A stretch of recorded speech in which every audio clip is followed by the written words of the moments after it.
Yun ang nilaan niya sa bride, mga kapatid. Mystery of His will. Dahil kapag ikaw ay natawag sa mystery of His will, hindi ka lalakad sa partiality.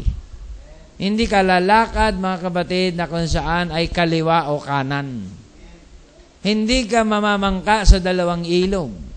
Hindi ka magtitinikling. Apon po gusto pa i-justify yung tinikling Kakaiba di ba? Kakaiba talaga di ba? Kung ikaw ay nasa truth, pwede mong sabihin sa kaliwa, wrong. Pwede mong sabihin sa kanan, right. Hindi mo pwedeng sasabihin, pwede na rin yan. Parehong right yan. Can you say amen? Naalala ko isang ministro, may biyahe kami ng probinsya. Nagtanong yung driver, Brad, saan tayo, kaliwa o kanan? Sabi niya, pwede na rin. Ha? Naguluhan yung driver, mga kapatid Huminto Diba? Hindi po pwede na rin ang kaliwa, pwede na rin ang kanan, dahil magkaibang magkaibang direksyon ang pupuntahan mo. Can you say amen? Sa mensahe, ang bride ay binigyan ng certain message. Kapag ikaw ay nasa certain message, tiyak ka. Ikaw ay tumatakbo, hindi under ng presuming, kundi sa pamamagitan ng katiyakan. Pati ang tinuturuan mo, maliligtas. Pati ang sambahayan mo, maliligtas. Pati ang sarili mo, maliligtas. Dahil sa katiyakan na iyong natanggap. Now, tingnan natin ang quote. Okay? Doon sa prayer niya, hindi alam ng mga alagad. Amen. Na siya ay may pagkain na hindi nila nalalaman. Sabi dito, truly, Lord, His food was to do the will of God, to see the works of God made manifest in His hour.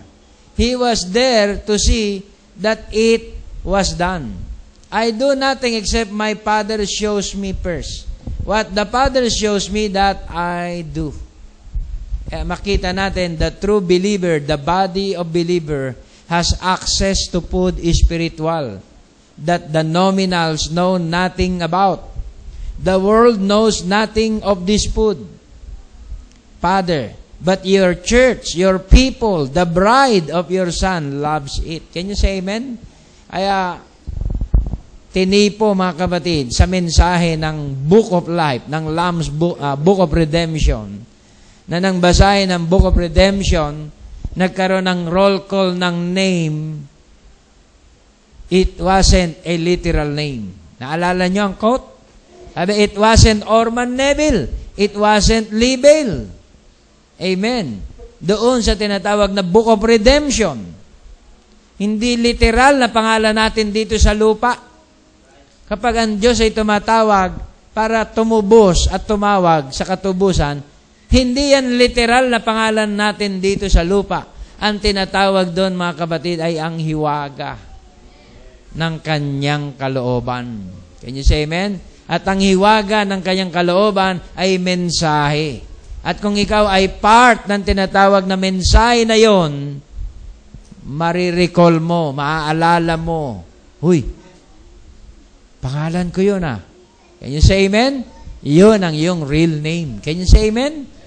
Sa iyong natural name, pwede kang ma-impersonate Let's say, pag tumawag na Juan, taas ka ngayon. Paano? May mga Juan din nasa labas. Di ba? Taasan din ang kamay. Sino sa inyo ngayon ang tunay na Juan? Dahil literal na pangalan ang tinawag Sabihin nung nasa labas, ako yun! Sabihin nung nasa loob, hindi, ako lang ang Juan dito. Hindi, mga Juan din kami. Juan Tamad. Di ba? Juan Hubad. Juan Tato, o kung ano-anong Juan. Can you say amen? Pero, kung yan ay mystery, in-unfold, kung yan ay kaloobang ipinaalam sa iyo, ikaw lang talaga nakakaalam. Yan yung tinatawag na mystery of His will. Bakit kayo, pag linggo, nagsisimba? Ang aga-aga niyong gumising, Ang tagal-tagal niyong mag-service. Sa amin, sa reliyon namin, isang cross lang, labas na eh. Di ba? Isang ganun lang, isang sausaw lang, labas na. Kayo, ang tagal. Kasi hiwaga to. Mystery of His will na hindi pinaalam sa iba. Ba't kayo naniwala dyan? Di ba? Ba't hindi pa kayo lumalabas dyan sa samahan na yan ng body? Di ba kayo nagsasawa kila Batak? Kilayap sa kanilang mga turo.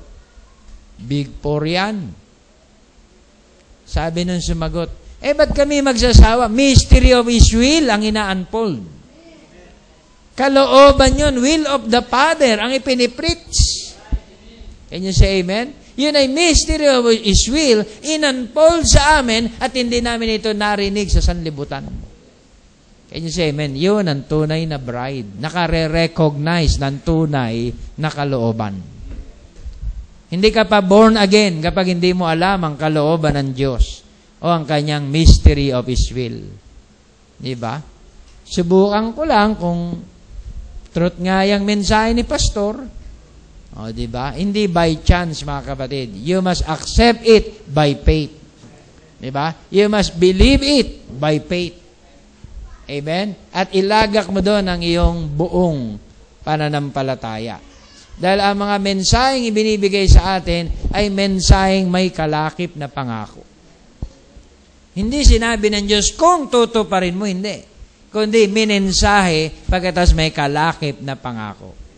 Kung hindi makatupad, hindi mababago. May kalakip na pangako. Kagaya ng healing. Can you say amen? Naka-absent ka sa pagsisimba. Ibig ba sabihin, hindi ka na pagagalingin ng Diyos dahil naka-absent ka sa pagsisimba? No, sir.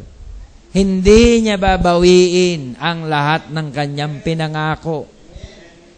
Package yun eh. Can you say amen? Dahil hindi conditional ang pakikipagtipan ng Diyos sa atin. Pag sinabi niyang, mara-rapture kayo. Mara-rapture kayo. Can you say amen? Pag sinabing bride kayo. Hindi ma-change yun. Paano yan? Medyo nauhuli-huli pa ako sa pagka-bride. Sinabi na bride kayo eh. You must believe it, accept it by faith. Can you say amen? At walang makababago ng panukala na yun ng Diyos para sa iyo. Can you say amen? Hallelujah. Makita natin dito sa ating tinatalakay, yung true body of believers, sila ang nakaalam ng kalooban ng Ama. Sila ang nakareceive ng tunay na mensahe sa kapanahunan. Ang rest of the world, in vain do they worship me, teaching for doctrine the commandments of men. I know nothing. Now, I know nothing but the message the Lord has given me, and that's all I can speak on. And now I'm going to speak on a subject, sabi niya this morning, which I thought would be good. Tonight, I want to speak on meat in due season, if the Lord's willing, or spiritual food in due season. Okay? At tuloy natin. And we see here that they be done in the scripture reading. 1 Chronicles 13, his intentions were good. But God does not give us merits on good intentions. There's only one way to serve God, and that's by doing His will, His command, and God being sovereign. There's no one to tell Him what to do or how to do it. He does it the way. He knows the right way to do it, and that makes me feel good. David have good intention. He wants to bring back the ark, di ba? Of the covenant doon sa tinatawag na worship temple. Pero ang ginawa niya, ang inutusan niya na magbalik nung tinatawag na mercy seat ay ang kanyang mga kabinete, ang kanyang mga gobernador, ang kanyang mga associates na mga politiko. Biglang pinatay ng Diyos si Usa. Tumumba ang ark, inaalalayan. Good intention din. Di ba? Tutumba ang ark eh. Oops, oops, oops.